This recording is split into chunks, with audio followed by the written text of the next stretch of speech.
So welcome back to part 2 of the Ilmington Downs to Hidcote walk.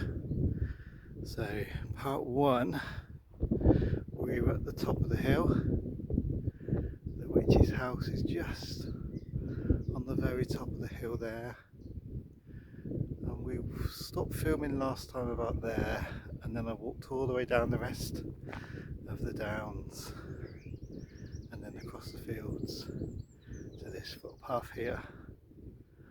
It's about another 15 minutes, and then if you remember I showed you that lonely tree in this field where we're going to pick up the walk again. So we're now going to be walking in towards Hidcote. Set the camera right, and as you can see it's got a lot more darker. Those clouds have come down now, so we'll see if we get any summer showers. That's Hidcote National Trust hidden in the trees over there. But we'll walk through the village. Well, I say village, it's more of a hamlet. Hidcote to Bartram.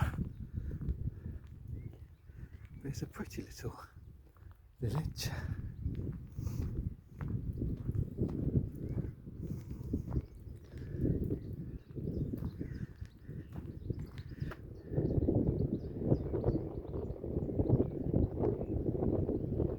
I think these footpaths are probably unique to the UK, but the farmers leave them clear through the middle of their fields, because of course they were ancient walkways, public rights of way from Neolithic times, so we should be able to still access them and protect our rights of way.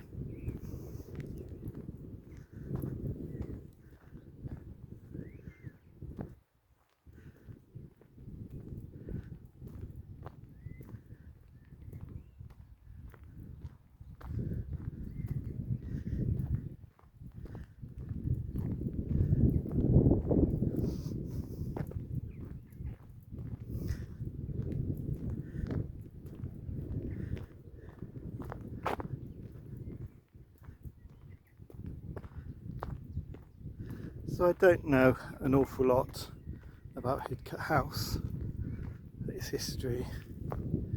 I just know the gardens were those that were developed over centuries, collecting plants from around the world.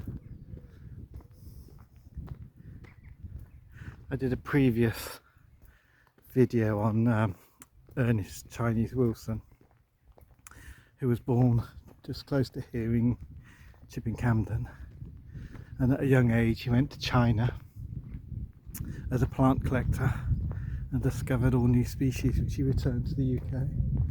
I just want to turn you around. You can just see Malvern Hills just creeping above the skyline.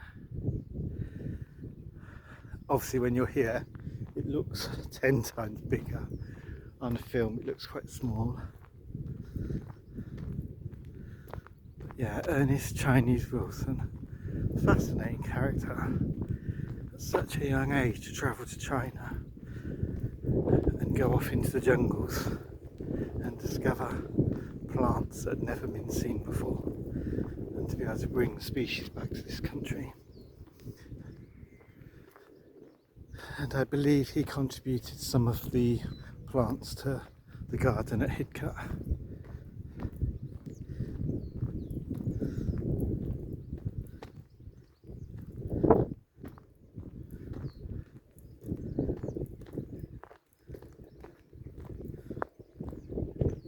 Right, so we're nearly in the village.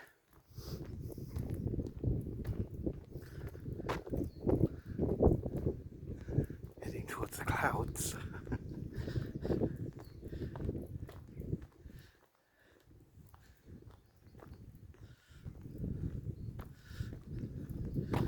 So if you ever come to this walk, at this point here there is a separation of the paths, and so the walk to the left, it It goes around the edge of this field and comes out onto the road between Hidcote Bartram and Hidcote Boyce. And just to the right hand side of where this path comes out, there's actually an amazing waterfall that I've also done another video on. But you don't often see many waterfalls in this part of the Cotswolds, and so that's just such a pretty little one to see. Another undiscovered one. Right, here we go. A nice stone to step over, and a nice saddle stone, stone mushroom as people like to call them. But basically they were there for people to stand on to mount and dismount their horses. Right, so we have some chickens happily feeding.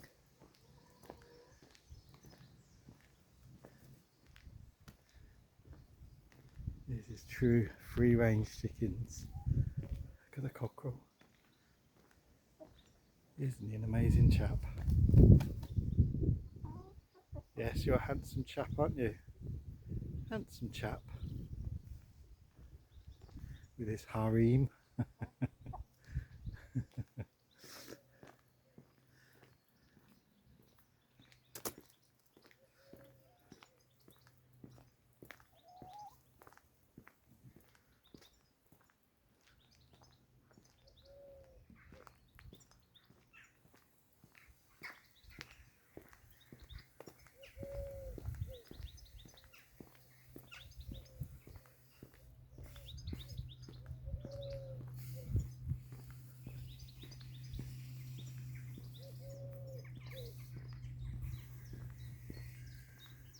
Beautiful thatched cottages. Look at those. Aren't they stunning? Lovely cottage gardens.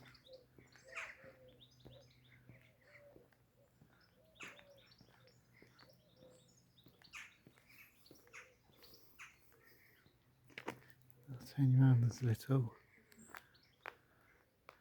what would have been a well at one point. This is 1918. Quite sure. Looks like where people would have washed their clothes.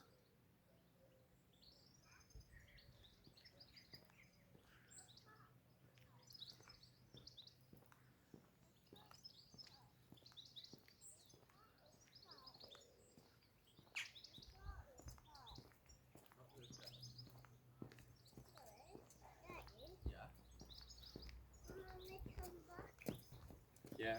Hi. Yeah, Mummy's just at work. Another little cottage in there. Hidden away.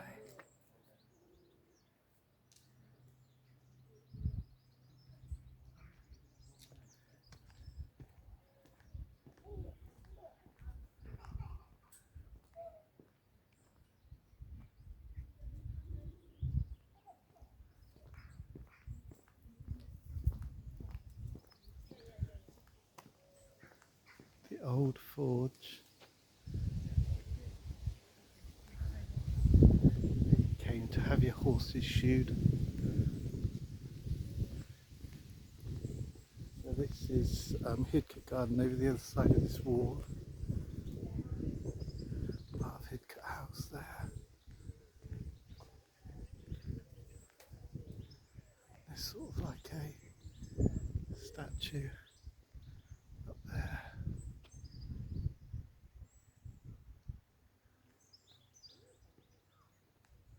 Look at the foxgloves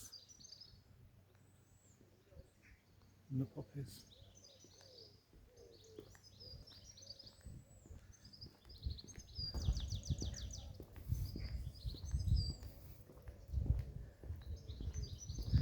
So this is the exit to the garden. Shop. More of the house.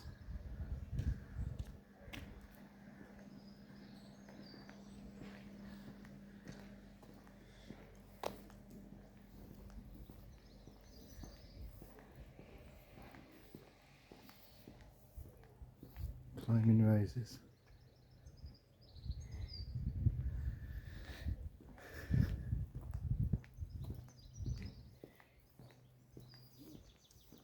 This is the entrance. Oh, so it's Lawrence Johnston's garden. Let's have a look.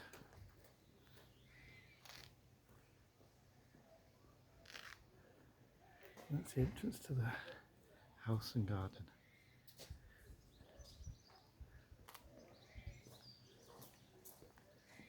And there's a wonderful visitors reception, cafe,